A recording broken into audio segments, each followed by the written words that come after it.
Early admission यहाँ पे एक चीज़ और होती है जिसको हम स्कॉलरशिप्स कहते हैं। स्कॉलरशिप स्कीम्स के बारे में थोड़ा सा मैं बता दूँ। जैसे अभी आप NSD पोर्टल पे कोई स्कॉलरशिप पे कर रहे हो, चाहे माइनॉरिटी हो या प्री मैट्रिक या पोस्ट मैट्रिक स्कीम बनते हो, वैसे ही आपके पॉलिटेक्निक सेक्टर के भी स्कॉलरशिप स्कीम्स रहती हैं। तो यहाँ पे बड़ी डिफरेंट अलग अलग टाइप्स की स्कॉलरशिप स्कीम्स हैं जिसके बारे में शायद आपने सुना भी नहीं होगा। और कुछ स्कीम्स हैं जो खाली गर्ल्स के लिए हैं, कुछ स्कीम्स हैं जो कैटेगरी वाइज के लिए हैं, कुछ स्कीम्स हैं जो और किसी कैटेगरी के लिए है। तो सबसे पहले मैं बात करना चाहूँगा जो गर्ल्स के लिए। तो गर्ल्स के लिए स्कॉलरशिप जो है AICTE प्रोवाइड करती है, गवर्नमेंट ऑफ इंडिया। उसको हम कहते हैं प्रगति। अगर आप चाहेंगे तो आप अपने नेट से सर्च कर सकते हैं प्रगति स्कॉलरशिप, उसमें पूरी डिटेल से मेंशन है वहाँ क्या क्या चीज़ें हैं। ये खास तौर पे ये खाली गर्ल्स के लिए हैं। ये इसलिए है क्योंकि पॉलिटेक्निक सेक्टर या स्किल एजुकेशन में गर्ल्स की इन्वॉल्वमेंट बड़ी कम है।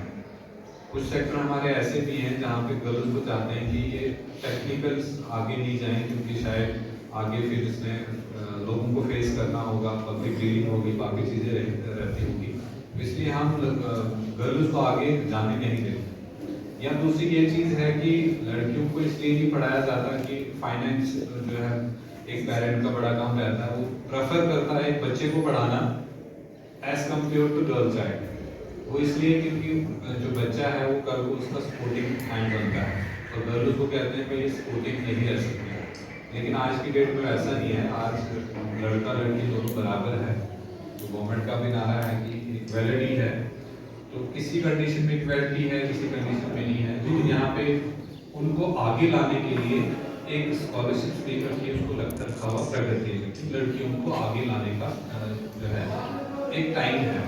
तो इनके लिए जो स्कॉलरशिप है वो 50,000 है, सॉरी तो 3 साल में, हर साल का रिवाइज हो जाता है, रिन्यूअल हो जाता है।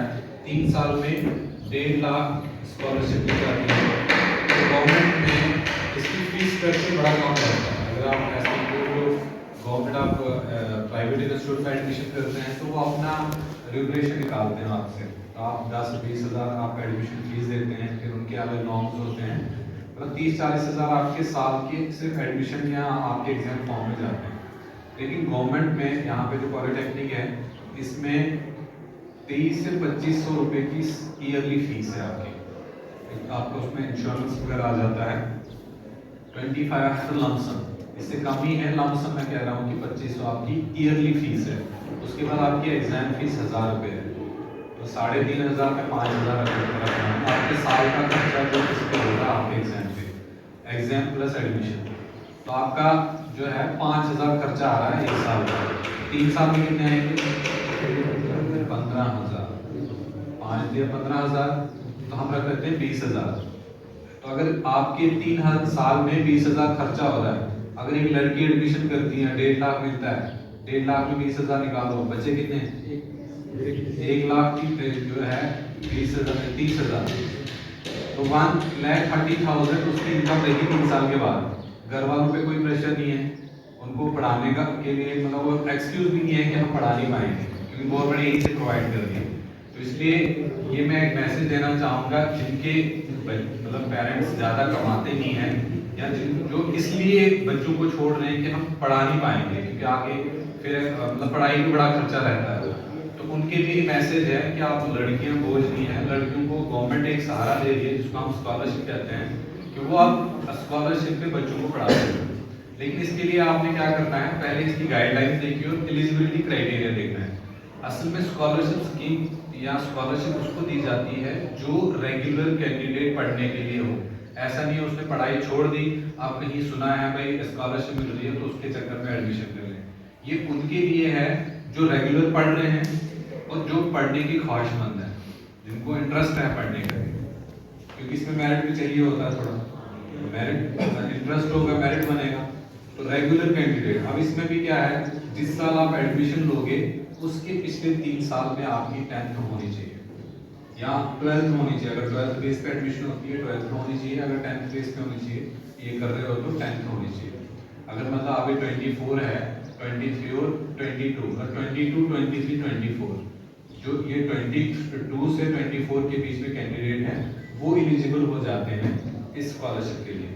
इसी तरीके से दूसरे कोई कैंडिडेट ये स्पेशल एबल्ड है, जिनको कोई बुक्स हैं हम हैंडीकैप कहते हैं, उनके लिए भी स्कॉलरशिप स्कीम एआईसीटी प्रोवाइड करती हैं। उसका भी क्राइटेरिया सेम है, लेकिन उनको एक सर्टिफिकेट देनी पड़ती है स्पेशल एबल्ड की, वो 50 प्लस होनी चाहिए, डिसेबिलिटी 50 प्लस होनी चाहिए, वो भी एआईसीटी प्रोवाइड करती है। उस स्कॉलरशिप स्कीम का नाम अलग है, उसका नाम स्वनाथ है, उसका नाम स्वनाथ है। एक सक्षम और है, तो उसमें यह है कि जो आपके मार्टियार्ड लोग हैं या जिनके पेरेंट्स कहीं मार्टियार्ड हो गए हैं फोर्सेस में, उनके लिए ये एआईसीटी टीम जो है स्कॉलरशिप टीम प्रोवाइड करती है। इसके अलावा हमारे पास यहाँ मैक्सिमम एससी और एसटी वाले बच्चे हैं, तो उनके लिए सोशल वेलफेयर से आता है कि आपने एससी एससी कैटेगरी दिखानी है, उसके बेसिस पे आप स्कॉलरशिप स्कीम भरते हो, उस पर भी आपके 20 से 25,000 रुपये आते हैं। उसके बाद तीसरी कैटेगरी हमारी आती है लेबर वाली, जिनके पेरेंट्स काम कर रहे हैं बाहर, उनके पास लेबर कार्ड होता है। लेबर कार्ड तो आप सारे जानते हैं। लेबर कार्ड जो है हमारे यहाँ लेबर कमिश्नर ऑफिस है रामबन में, वो ये स्कॉलरशिप प्रोवाइड करती है लेबर कार्ड का, उसमें 30,000 स्कॉलरशिप मिलती है। उसके बाद लास्ट स्कॉलरशिप स्कीम है मेरिट कम मीन्स, तो वो हमारे सोशल वेलफेयर वाले देते हैं, उसमें शायद 15,000 है, लेकिन उसमें कंडीशन है जो मेरिटोरियस बच्चे होते हैं, जिनकी 90 प्लस परसेंटेज होती है, वहाँ मेरिट बनता है, उन्हीं बच्चों के लिए है। ये मेरिटोरियस के लिए है, बाकी कैटेगरी आ गई, आपके लेबर कार्ड वाले आ गए, आपके जो स्पेशल एबल्ड हैं और लड़कियां हैं। लास्टली हमारा होता है माइनॉरिटी। माइनॉरिटी में बड़े कम बच्चे हैं, यहाँ मुस्लिम वाले जो कैंडिडेट्स आते हैं वो माइनॉरिटी में आ जाते हैं, उनके भी 15,000 जो है सोशल वेलफेयर वाले प्रोवाइड करते हैं। ये सारे स्कॉलरशिप स्कीम्स के बारे में था। इसके अलावा अगर आप डिप्लोमा करते हैं, डिप्लोमा के बाद आगे पढ़ना चाहते हैं, बीटेक करना चाहते हैं, उसके लिए भी आप लेटरल एंट्री स्कीम में चले जा सकते हो आगे बीटेक करने, और उसमें भी गवर्नमेंट ऑफ इंडिया एक स्कॉलरशिप स्कीम प्रोवाइड कर रही है, PM-SSS, prime minister special scholarship scheme है। इसमें क्या रहता है कि आपने सिर्फ एक चॉइस प्रेफरेंस देनी है, मैंने कहाँ पे एजुकेशन हासिल करनी है, तो उसमें आपके रहने का, आपके खाने का, आपकी फीस, यूनिफॉर्म वगैरह सारा खर्चा गवर्नमेंट उठाती है। मतलब आपको सिर्फ कॉलेज में जाना है, कॉलेज में रहना है, पढ़ना है, तो वहाँ आपको कोई फीस के लिए नहीं पूछेगा, कोई आपके किराया नहीं पूछेगा, आपको खाने का पैसा नहीं पूछेगा, जो सारा गवर्नमेंट ऑफ इंडिया प्रोवाइड करती है वो आपके हाथ में मिलेगी, बल्कि जहां आपकी एडमिशन होगी वो इस इंस्टीट्यूशन को डायरेक्टली फंड होगा कि आपकी जितनी भी फीस होगी वो उन्हीं के अकाउंट में चली जाएगी। प्लस उसमें कुछ इंसेंटिव्स भी मिलते हैं, तो कोई 25 या 30,000 आपको वहाँ भी मिलते हैं इंसेंटिव, जिनकी एडमिशन हो जाती है, तो आप वो आपके रेगुलर मेंटेनेंस चार्जेस होते हैं। आपके घर से दूर रहना है, कहीं किराया है, या कहीं आपने स्पेशल कोई ट्यूशन लगानी है, या आपके कोई सब्जेक्ट हैं वो उसके लिए है, तो वो स्पेशल इंसेंटिव्स भी आपको वही इंस्टीट्यूट प्रोवाइड करती हैं। उसके बावजूद वहाँ से भी आप ये वाली स्कॉलरशिप स्कीम्स भी अवेल कर सकते हैं इसके बावजूद। तो ये सारी चीज़ें थी आपकी स्कॉलरशिप के लिए। ये इसलिए कि अगर कोई कैंडिडेट ये कहेगा कि मेरे पास फाइनेंस नहीं है, जैसे सर ने बात की, गवर्नमेंट ऑफ इंडिया ने स्किल एजुकेशन में फाइनेंस पे सबसे ज़्यादा जोर दिया है कि अगर किसी बंदे को पैसा नहीं मिल रहा तो वो बैंक से लोन ले सकता है, लेकिन बैंक वाले भी क्या कहते हैं, हमें गारंटर चाहिए। तो अब गवर्नमेंट ऑफ इंडिया क्या कर रही है कि हम गारंटर खुद रहेंगे, वो एक सर्टिफिकेट दिलवाती हैं कि ये हमारा बंदा है, इसको आप गारंटर ये जो है लोन दे दो, है ना।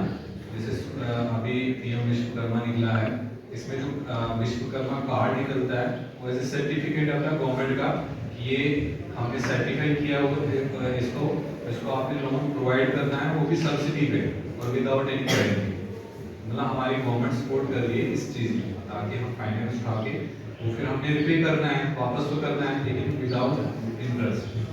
तो ये चीज़ थी कि आप जो फाइनेंस है यहाँ पे कैसे मैनेज कर सकते हैं।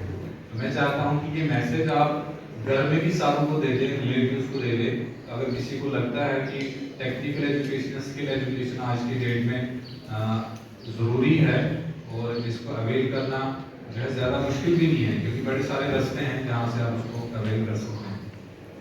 इन्हीं शब्दों के साथ मैं रिक्वेस्ट करूंगा आपके इंचार्ज यहाँ पे जहांगीर सर हैं, वो आपके दो वर्ड बोल सकते हैं।